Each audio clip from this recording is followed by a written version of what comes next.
Swim lessons can look very different based on the age of the child and the goals of the parents. Many parents like to start water exposure for babies as young as 3 months old.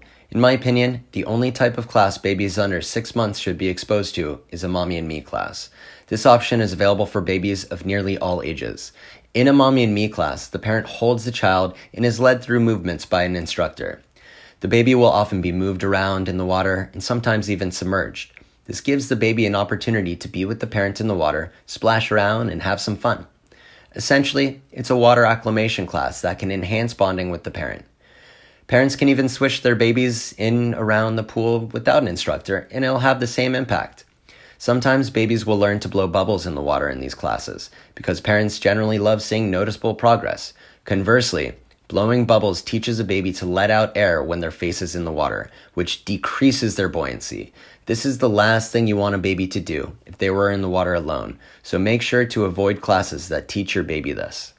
Traditional swim lessons are for children 2 years and older. They're often weekly, 30 minutes long, and with a small group, normally 3 children. In these lessons, the child is held for the vast majority of the time.